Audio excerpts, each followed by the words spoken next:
Hi అండి, welcome to our channel ధన్య తేజ్. ఈరోజు వీడియోలో మనం నిప్పట్లు తయారు చేసేద్దాం. ఈ నిప్పట్లను మీరేమని పిలుస్తారో కామెంట్ చేసేయండి. రండి ప్రాసెస్లోకి వెళ్ళిపోదాం. ఈజీగా టేస్టీగా ఫస్ట్ టైం తయారు చేసే వాళ్ళకు కూడా పర్ఫెక్ట్గా వచ్చే విధంగా చూపించేస్తాను, వచ్చేయండి. గ్లాస్తో 4 గ్లాసుల బియ్యాన్ని తీసుకోవాలి. వెయిట్లో చెప్పాలంటే 1 కేజీ బియ్యాన్ని తీసుకోవాలి.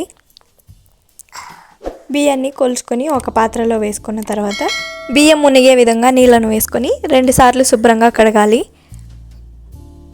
బియ్యాన్ని శుభ్రంగా కడిగిన తర్వాత నీటిని వంపేసి బియ్యం మునిగేంత వరకు నీళ్ళను వేసుకొని 12 గంటల పాటు బియ్యాన్ని నానబెట్టుకోవాలి.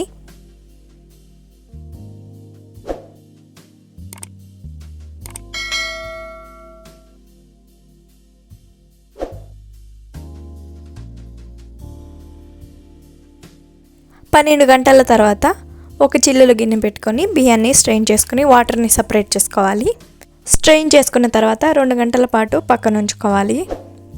ఈలోపు మనం బెల్లాన్ని దంచుకుందాం. 1 కేజీ బెల్లాన్ని తీసుకొని పొడిగా దంచుకోవాలి. మీరు కావాలంటే తురుముకోవచ్చు, నేనైతే దంచుకున్నాను.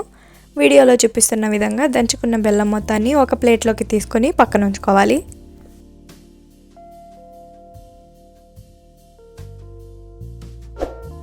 2 గంటల తర్వాత చూపిస్తున్నాను చూడండి. బియ్యంలో తేమ శాతం తగ్గింది.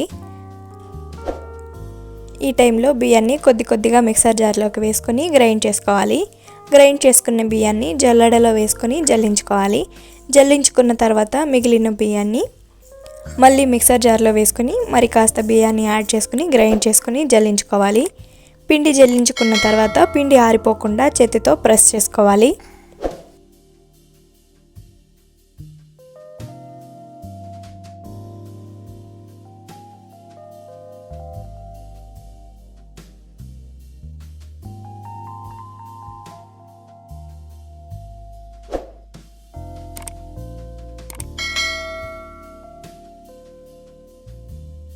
వీడియోలో చూపిస్తున్న విధంగా చేతితో పిండిని ప్రెస్ చేసుకోవడం వల్ల పిండి ఆరిపోకుండా ఉంటుంది.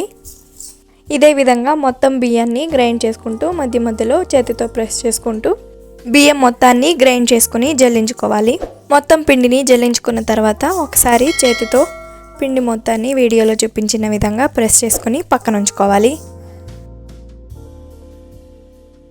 మనమైతే ఇప్పుడు బెల్లం పాకాన్ని రెడీ చేసుకుందాం.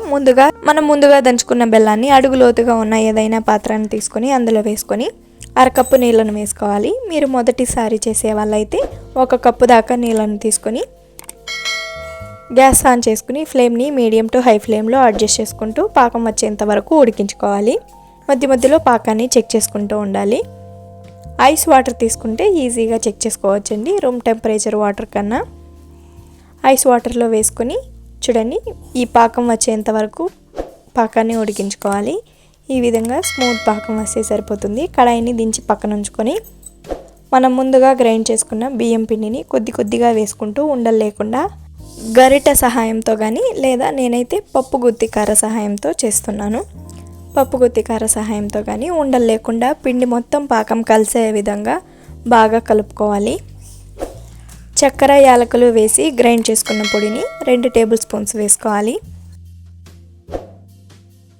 ఇదే విధంగా గ్రైండ్ చేసిన పిండి మొత్తాన్ని వేసుకొని మొత్తం కలిసే విధంగా కలుపుకోవాలి. 1 కేజీ బియ్యం పిండికి 1 కేజీ బెల్లం పర్ఫెక్ట్గా సరిపోతుందండి. మొత్తం కలిసే విధంగా కలుపుకున్న తర్వాత 2-3 టేబుల్ స్పూన్ల నెయ్యిని వేసుకొని ఒకసారి బాగా కలుపుకోవాలి. చూడండి, ఈ కన్సిస్టెన్సీలోకి వేస్తే పర్ఫెక్ట్గా సరిపోయినట్టు. ఈ విధంగా కర్రను పైకి తీస్తే పిండి దాని ఇష్టంగా అది ఊడిపడిపోవాలి. అలా ఉంటే కన్సిస్టెన్సీ కరెక్ట్గా ఉన్నట్టు. కొద్దిగా పిండిని తీసుకుంటూ నెయ్యిని కానీ నూనెను కానీ చేతికి అద్దుకొని వీడియోలో చూపిస్తున్న విధంగా అరిసెలు తయారు చేసుకోవాలి. నువ్వుల అరిసెలు చేసుకోవాలంటే పిండి ముద్దను తీసుకుని నువ్వులలో అద్దుకొని వీడియోలో చూపిస్తున్న విధంగా చేసుకోవచ్చు. అరిసెలను తయారు చేసుకుని పక్కన ఉంచుకొని హై ఫ్లేమ్లో నూనెను వేడి చేసుకోవాలి. కొద్దిగా పిండిని వేసి చెక్ చేసుకుంటే పిండి వేసిన వెంటనే పైకి రావాలి. నూనె హై ఫ్లేమ్లో బాగా వేడైన తర్వాత ఒక్కొక్క అరిసెను వేసుకుంటూ ఫ్లేమ్ని మీడియం ఫ్లేమ్లో ఉంచుకొని గరిటెతో నూనెను అరిసె పైన వేసుకుంటూ ఉండాలి. అప్పుడే అరిసెలు బాగా పొంగుతాయి. అరిసె ఒకవైపు కాలిన తర్వాత మరొక వైపు టర్న్ చేసుకుని గరిటెలోకి కాలిన అరిసెను ఒక గరిటెలోకి తీసుకోవాలి. మరొక గరిటె సహాయంతో అరిసెను ప్రెస్ చేసుకోవాలి. ఈ విధంగా ప్రెస్ చేయడం వల్ల ఎక్స్ట్రా ఆయిల్ మొత్తం వచ్చేస్తుంది. ఇదే ప్రాసెస్లో మిగిలిన అరిసెలన్నింటినీ తయారు చేసుకుని సర్వ్ చేసుకోవడమే. టేస్ట్ అయితే చాలా బాగుంటుంది. ఫస్ట్ టైం తయారు చేసే వాళ్ళకి కూడా పర్ఫెక్ట్గా వస్తుంది.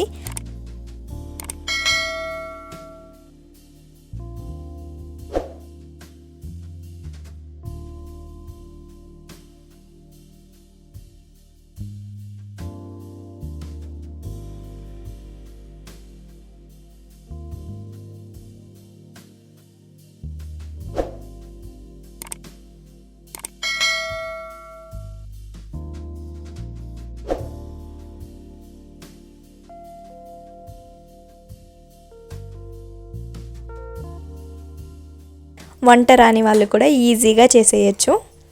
మీరు కూడా ఒకసారి ఈ ప్రాసెస్లో ట్రై చేసి రెసిపీ మీకు ఎలా వచ్చిందో కామెంట్ చేసి చెప్పండి. మీకు ఈ వీడియో నచ్చినట్లయితే ఒక లైక్ చేసి సబ్స్క్రైబ్ చేసేయండి. Thank you for watching.